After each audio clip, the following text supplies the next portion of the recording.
해석학 수업의 네 번째 시간이 되겠습니다. 지금 현재 우리가 다루고 있는 것은 해석의 방법과 범주들을 다루고 있고요. 지난 시간에 우리가 다루었던 것은 전이해 구조, pre-understanding의 구조에 대해서 살펴보았습니다. 불투만의 그 전이해 구조 개념을 설명하고 세 번째 강의가 마친 걸로 기억이 되어집니다. 지난 마지막 부분에 언급했던 것은 전이해 구조라고 하는 것이 해석에 있어서 가장 중요하다. 우리가 텍스트 또는 본문을 읽게 될 때 독자가 가지고 있는 이미 전이해 구조에 의해서 출발을 하고 있기 때문에 전이해 구조에서 해방되는 독자는 전혀 없다라고 말씀을 드렸습니다. 자, 그러면 오늘 네 번째 이 강의에서 새로운 주제로 우리가 넘어가야 될 텐데, 우리 교과서는 2장이 되겠습니다. 해석의 방법과 범주들인데 57쪽에서부터 제가 간략하게 설명을 해드리고 또 필요하면 덧붙여서 그 의미가 무엇인지를 이야기를 해드리도록 하겠습니다. 이해의 기술로서의 해석은 추측이라든지 추론을 부분적으로 의존하고 있다라고 이야기를 했습니다. 이는 이해의 과정에서 추론의 역할이 상대적으로 요구되고 있기 때문에 그렇다라고 말씀을 드렸는데, 이것은 철학에 해석학이 많이 의존하고 있다라고 하는 의미로 말씀을 드렸습니다. 그러면 우리가 오늘 제2장의 주제로서 다루고자 하는 것은 그 해석의 철학적 방법입니다. 해석의 철학적 방법은 상당히 중요합니다. 일종의 해석의 골격을 제공해 주는 것과 같다라고 말씀을 드릴 수 있습니다. 저희들이 텍스트를 읽게 될 때 어떻게 접근해야 할 것인가 하는 것을 생각하지 않을 수 없습니다. 그래서 일단은 우리가 본문이라든지 텍스트에 접근할 때 어떻게 접근해야 하는가라고 하는 것이 1차적이다라고 이야기를 해줄 수 있는데, 이것은 어떻게 텍스트가 생동감이 넘치고 살아있는 그런 의미를 창출해 줄 수 있는가, 그것을 얻기 위해서 필요한 것이 일종의 방법론이라고 볼 수 있습니다. 방법론은 해석의 골격과 같은 것이다 라고 말씀을 드릴 수 있습니다. 해석의 틀을 제공하는 것이 철학의 방법론이라고 저는 개인적으로 생각을 합니다. 자, 그러면 철학의 방법에서 가장 중요한 것은 무엇인가? 제 개인적으로 생각을 할 때는 해석의 철학의 방법에서 물음과 대답의 변정법이다 라고 말씀을 드렸습니다. 우리 교재의 59쪽에서 이 부분에 대해서 상세하게 제가 설명을 하고 있습니다. 해석이라고 하는 것은 텍스트라고 하는 본문이라고 하는 데 대한 물음에서 출발을 합니다. 철학에서 가장 중요하게 여기는 것은 물음입니다. 철학의 시작은 곧 물음과 같다라고 해도 틀린 말은 아닐 것인데, 해석에 있어서도 마찬가지입니다. 본문이라고 하는 것은 말하지 않습니다. 침묵하는 것 자체이고, 다르게 표현을 하자면 중립적인 그런 상태로 놓여 있는 것이다 라고 이야기를 할 수 있는데, 어떤 사람이 누군가에 의해서 어떤 질문을 던지는가 하는 것이 그 텍스트는 살아있게 하고 다른 의미로 우리에게 다가올 수 있다 하는 것입니다.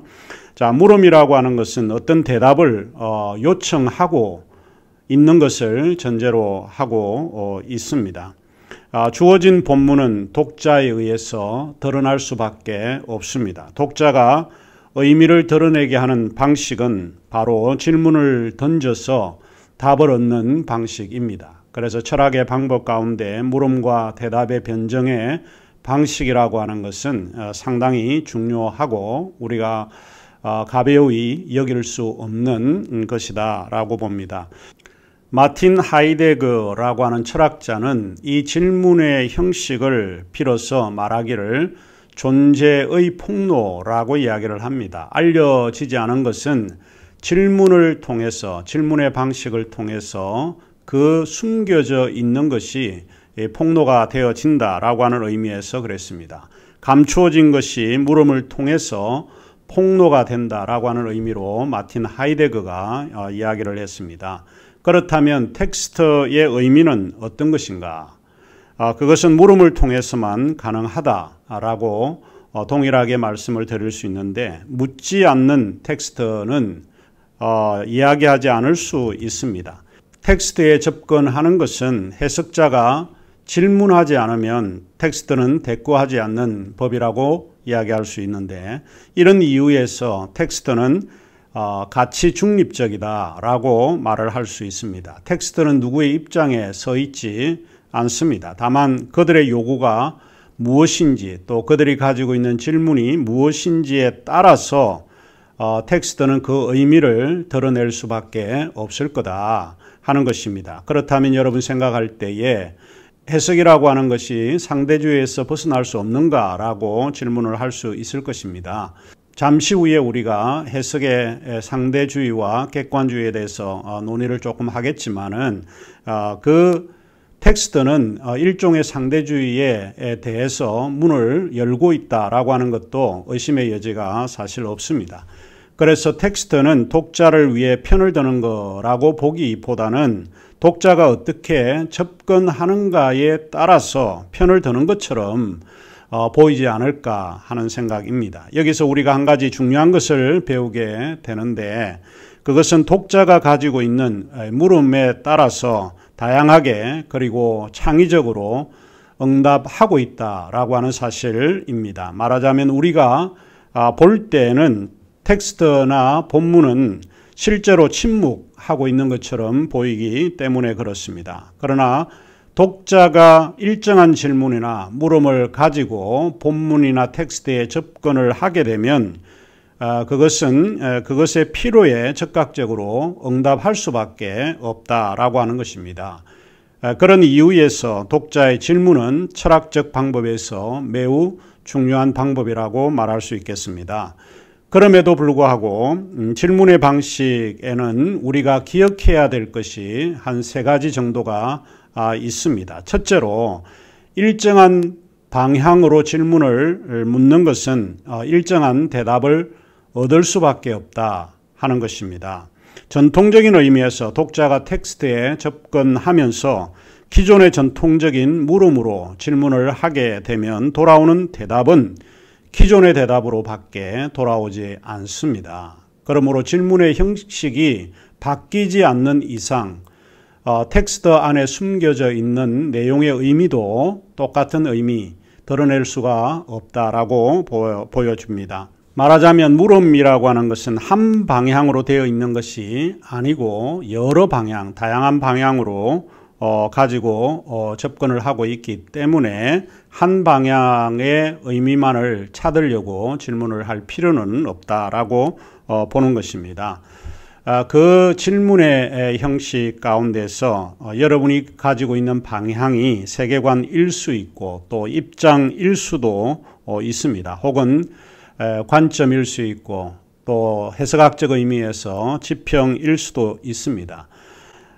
혹은 그것이 지평이 없는 그런 해석은 사실 존재하지 않습니다.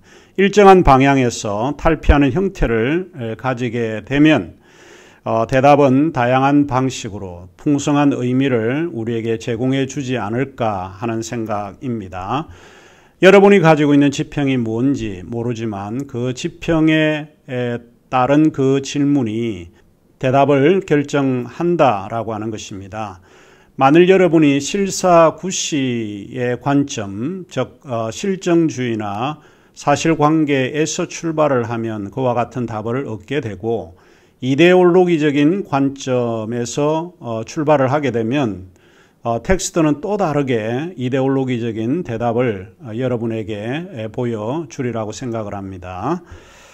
자, 물음과 대답의 변정에서 역사 해석에서 가장 유용하게 사용되어지는 것을 우리가 보는데, 이 해석과 관련해서 역사의 그런 의미를 우리가 한번 살펴보려고 합니다. 흔히 우리는 역사적 사실과 역사적 사건, 이 두 개를 구분해야 된다라고 생각을 합니다. 역사적 사건이라고 하는 것은 historical event를 말하고 역사적 사실이라고 하는 것은 historical fact입니다. 역사라고 하는 것은 현재 이야기가 아니라 과거에 쓰여진 것이고 과거의 이야기라고 볼 수 있습니다. 그래서 우리는 역사적 사실과 역사적 사건을 구분할 필요가 있는데 역사적 사실은 과거에 쓰여진 것이기 때문에 해석의 이론에서는 좀 적합하지 않는 것 같고요. 보통 해석에서 다루고 있는 것은 후자인 historical event, 역사의 사건을 다루고 있는 분야라 이렇게 말씀을 드리고 싶습니다. 전통적으로 해석학의 가장 큰 발전을 했던 역사 해석에서 두 가지 역사관을 우리가 한번 생각을 해볼 수 있습니다. 우리 교재 61쪽에 제가 언급을 해 두었는데 여러분이 보시면 그 의미가 무엇인지 이해될 수 있을 거라고 생각을 합니다. 두 가지 역사를 제가 언급을 했는데 일종의 두 가지 역사의 관점이라고 할 때 그것은 사관입니다. 역사의 관점, 사관이 지배적이었습니다. 이 두 역사관이 지배적이었는데 하나는 실정주의적 사관이 하나 있었고 또 하나는 편집 사관이 있었습니다. 폰 랑케라고 하는 역사학의 아버지라고 말하고 있는 폰 랑케가 주도했던 실정주의적 그런 역사 이해는 모든 역사가 사실에 기초해야 한다라고 하는 것을 강조했습니다. 또 우리가 그렇게 믿지 않으면 상대주의나 자유주의적인 어떤 해석에 빠질 수 있기 때문에 실정주의가 가장 최상의 그런 해석 이론의 뒷받침이 되는 근거다라고 이야기를 했습니다. 문제는 이 실정주의 사관은 역사가 자신의 행위를 배제하고 있다라고 하는 것입니다. 과거에 일어났던 사건이나 이야기나 주장 이런 거에 근거해서 이야기를 하고 있는데 그런 과거의 경험, 자료 이런 것을 해석하고 관찰하는 역사가 역사를 바라보는 사람을 배제했다라고 하는 것이 가장 큰 문제입니다. 관련된 역사의 사실에 기초해야 한다라고 하는 것은 틀린 말이 아닙니다. 그것은 옳은 이야기지만 그것을 분류하고 관찰하는 역사가를 염두에 두지 않음으로써 어떻게 역사 이해가 이루어질 수 있는지 이해하지 못했다라고 볼 수 있습니다. 예를 든다라고 하면 우리가 흔히 역사의 문장에서 많이들 회자가 되고 있는 이야기가 시저가 루비콘 강을 건넜다라고 하는 문장입니다. 많은 역사가들이 이 문장을 즐겨 사용을 하고 있는데 잘 알려져 있는 표현입니다. 이것은 역사적 사실입니다. 시저가 루비콘 강을 건넜다라고 하는 것은 역사적 사실입니다. 강의를 하고 있는 정승태 교수가 아침에 양치질을 했다. 이것도 사실입니다. 이것도 팩트, 역사적 사실입니다. 하루만 지나면 어제의 것을 해석을 할 때 역사적 사실이라고 볼 수 있습니다. 그런데 문제는 이것입니다. 루비콘 강을 건넌 사람은 시저 외에 많은 사람들이 있었을 것이고 왜 그가 건넜는지에 대한 설명이 역사 해석에서 단절되었다라고 하는 것입니다. 말하자면 실정주의 사관에서는 왜 시저가 루비콘 강을 건넜는지 의문을 제기하고 질문을 던짐으로써 대답을 얻어야 되는 이런 상황인데도 불구하고 시저가 루비콘 강을 건넜다라고 하는 팩트에만 치중한 나머지 그 의미를 상실하게 되었다라고 하는 것을 지적하지 않을 수 없습니다. 어떤 정치적인 목적이 시저에게 있었는지 그것이 무엇인지 그거에 관한 질문을 던지지 못했기 때문에 따라서 그 같은 물음에 대한 대답이 허용되지 않았다라고 볼 수 있습니다. 이유는 너무 단순합니다. 역사가의 물음이 역사에 개입되면 그것은 사건이 개입된다는 이유 때문에 그랬습니다. 따라서 실정주의 사관은 역사가의 역사의 사실을 관찰하지 못하는 것으로 이해했다라고 말할 수 있습니다. 실정주의 사관에서와 마찬가지로 편집사관, History Biography라고 하는 편집사관 역시 역사의 의미를 진정성 있게 밝혀내지 못했다라고 말씀드릴 수 있습니다. 편집사관은 역사의 주요한 사건들을 편집하는 형식 또는 연대기별로 묶는 역사관을 의미합니다. 여기에 가장 대표적인 그런 사람들은 아마 학부에서 여러분이 들었던 스팽글러라든지 토인비라든지 그리고 기번이라고 하는 그런 역사가를 떠올릴 수 있는데, 그들은 한결같이 역사는 편집에 의해서 만들어진다라고 주장을 했습니다. 오려 붙이는 것이죠. 과거에 일어났던 것들을 정확하게 연대기별로 옮겨서 붙여내는 작업을 합니다. 그래서 영국의 루빈 콜링우드라고 하는 역사 철학자는 뭐라고 이야기하는가 하면 그러한 편집사관의 형태가 가위와 풀의 역사다, scissors and paste history다 라고 비판을 했습니다. 콜링우드에게 있어서 편집사관은 연대기별로 일어난 일들을 가위로 오려서 붙여내는 역사로 밖에 보이지 않았기 때문에 그렇게 비판을 했고요. 특히 이제 콜링우드가 지은 관념의 역사라고 하는 책에서 그는 역사를 하나의 해석으로 이해를 하고 역사의 사실, historical fact가 아니라 historical event라고 주장을 합니다. 콜링우드가 우리에게 제시해주는 중요한 그 원인이 무엇인가 하면 역사가를 역사에 개입을 시켰다라고 하는 것입니다. 결국 역사는 역사가라고 하는 그 사람의 정신 혹은 관념에 의해서 역사가 재구성된다라고 하는 이야기입니다. 역사가의 마음속에는 궁금한 것도 있을 것이고 관심도 있을 것이고 호기심도 있을 것이고 그가 강조하고자 하는 어떤 역사관도 있을 수 있습니다.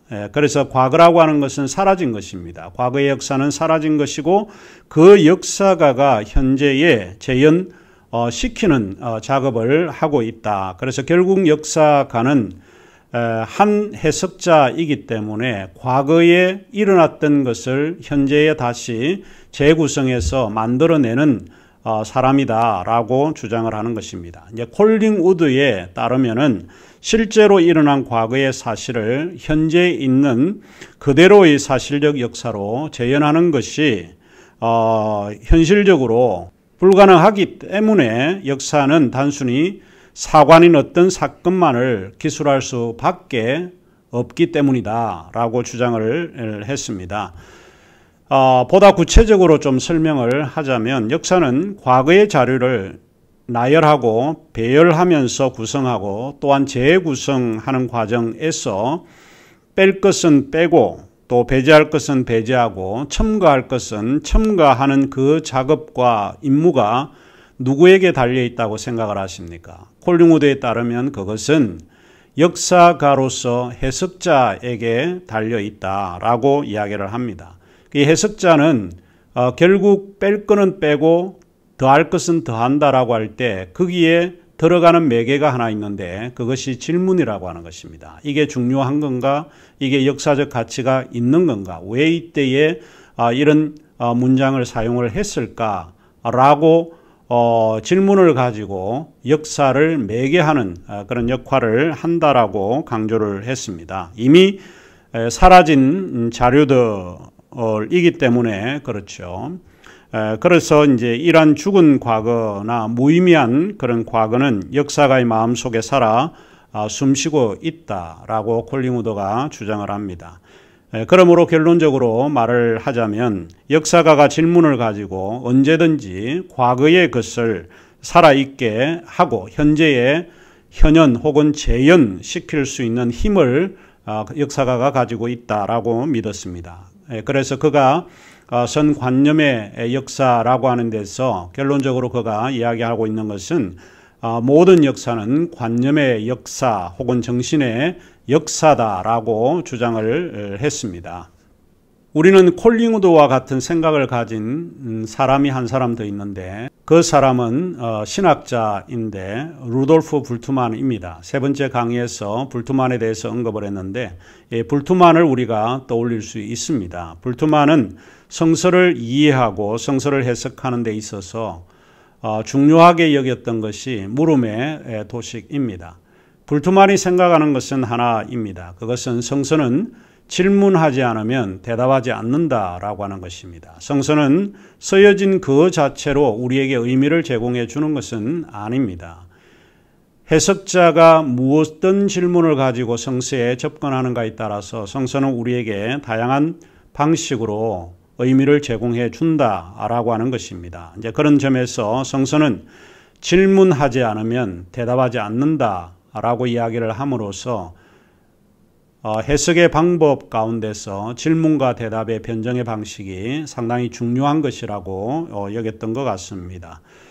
사실 성서는 보편적 진리를 전달해 주는 것이 아니기 때문에 이제 우리가 이 철학의 방식에서 질문과 대답의 방식을 옹호하는 것이 아닐까 생각을 합니다. 그러므로 질문은 오늘날 우리에게 가장 중요한 철학적 방법 가운데 하나라고 간주되어질 수 있고 이해로 구성하는 도구가 될 수 있습니다. 자, 그러면 잠시 후에 질문에 대한 세 가지 것을 지금 언급을 하고 있는데 첫 번째 것이 이 시간에 마쳤고 다음 다섯 번째 시간에는 두 번째 물음에 대해서 생각을 해보도록 하겠습니다.